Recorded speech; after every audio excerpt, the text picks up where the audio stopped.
Hey guys, I'm here with Dan and his crazy Suzuki Swift. So it's a Suzuki Swift GDI. It's got 660 horsepower at the front wheels. How many? 660, and it weighs 740 kilos. So I'm coming up on that 1-to-1 power to weight ratio that everybody's chasing. The problem with today, with the weather and the wet track, is basically trying to get the power to the ground at the moment.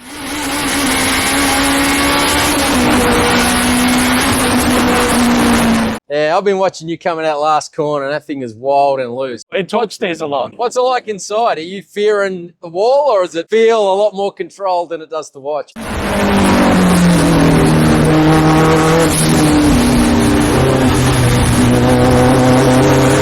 So to add another element of danger to the car, it actually runs basically a lock diff. There's no LSD, there's nothing, it's just locked all the way through. I do that for consistency, so turn in your sacrifice, but drive coming out the corners is far superior. And it makes the car more predictable. With the power steering, I can actually feel the weight change mid-corner. Oh, wow. And so I can feel if the traction's going or coming. And the problem with front-wheel drive is trying to put the power down while exiting a corner. So even though I'm watching your car and the tail's like going nuts, you've got full control of those front wheels and where you're pointing the car? Kind of, yes. Let's just say yes.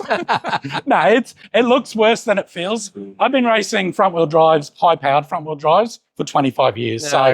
To me, it's not anything unusual. The more power you get, the more extreme it looks and the more it kicks. Yeah, fair enough. And this thing's a full Aero car, right? Yeah, correct. So Sydney Composites did the Aero on the vehicle, and basically the car got shipped to Sydney. They did the full Aero package on it. It was built to open class, but they changed the rules and then they made a Pro Open, which the original design that we did push the car into Pro Open. So that's basically where it runs now, is Pro Open. Yeah, okay. And it's mainly just due to the canards that are on the top there. And you were saying when you first put the Aero on, you'd go into a corner, thing would be sketchy as, and you were talking to the guys like Rob Newen and stuff about how to actually get the car stable. I've gone from a very high-powered, very high mechanical grip car to basically an aero-dependent car. The stiffness of the suspension you need to run is insane. Like, I just cannot even describe it. So the stiffness of the suspension is 3-4 times what I used to run spring rate. The car, when it goes along the straight, basically they run what they call packers. When it goes along, the car will come down on the Aero, or the Aero will suck it down to the road,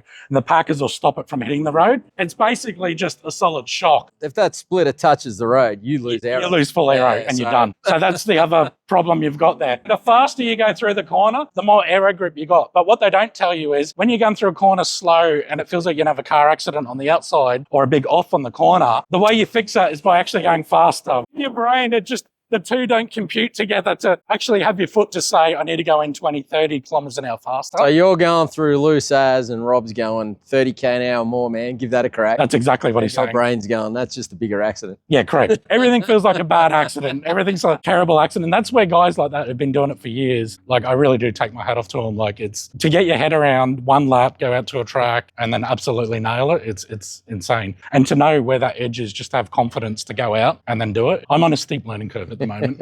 You got a big smile, so it's a lot of fun. Oh, yeah. We were just saying before, whenever I drive out to a track, it scares the crap out of me and you get nervous coming to the track. And it's kind of part of the reason to build the car. Why do boring? You know, if something goes wrong, it's going to go wrong in a big way, which is, again, why we all wear the safety gear and everything we do. Like I said, it's part of the sport. And today you said was the first time you've ever gone off the track. Yaris, I think it was, dropped oil, just coming into the chicane, coming onto the main straight. And I just happened to line up exactly where he was. On his oil. And the track was semi-damp, so you couldn't really see where the oil was sitting. Yeah, it sent me off flying through and then knocked the steering out.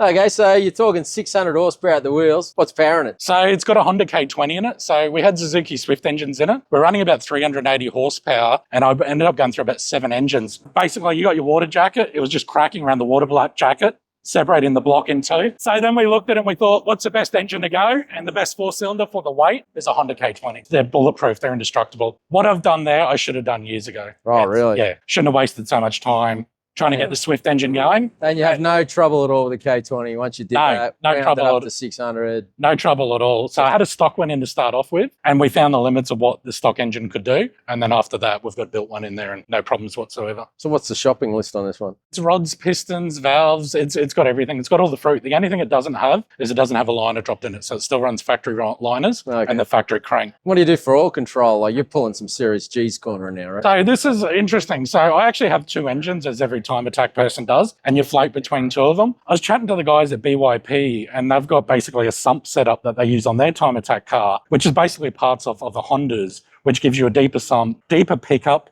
deeper sump. So they've extended the sump down, probably narrowed it out, put some gates in there, correct, and dropped the pickup right in the middle. Yeah, and it uses a lot of the factory parts in there, where my other engine actually uses a completely different sort of sump setup with trapdoors and all sorts of fancy stuff. And what sort of litres? Oh, it's 8 litres. Yeah, so 8 litres of oil, nice deep pickup. Correct. And no oil surge. Yeah, so I don't run dry sump or anything. No oil surge, no problem. Oh, nice. It's unusual, but yeah, it's a very good solution they have. And tyres? So she's on, what's she on at the moment? Hoosiers. So I run everything. I run Hancocks, Hoosiers, whatever there is. The biggest problem at the moment, because of the availability with tyres, manufacturers that were around, like Avon and all that, they're no longer around. Oh, okay. So to actually find slicks, and especially, this car's old school front wheel drive, so a 15 really suits the geometry. So what's the width of the tyre? I'm running 9s at the moment and 245. So it's not extreme, but to go to the next level, I've got to cut a lot of metal out. I'm trying to keep it 15s, but the tyre supply is becoming an issue. And they'd be super soft. Yeah, they are. Yeah. Do you have trouble warming them up? No, It's a light car? No problems. Well, you can see me swerving on the straight as I'm driving. It kind of self-warms itself up. Fair enough.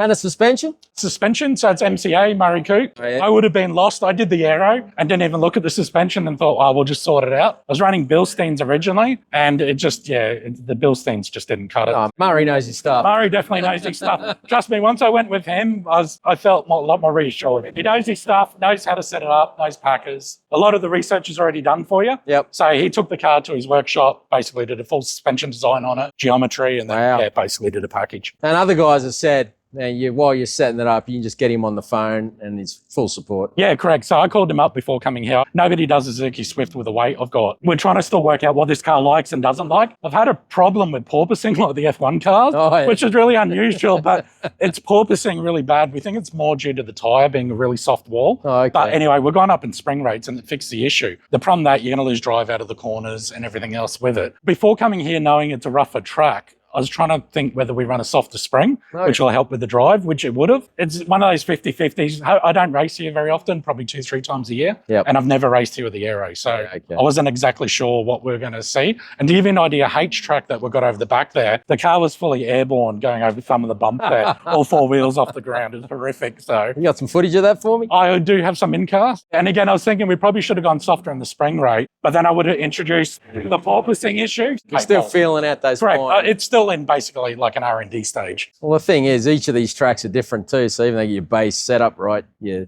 tweaking the spring rates for here. Yeah, and probably different at QR. And H-track, it's just been resurfaced, or parts of it, and I thought it'd be super smooth, and it's not as smooth as I thought it would be. In these, when you're on the Packers, you're feeling everything. It's just, cool. It's basically straight into your spine, so it's good.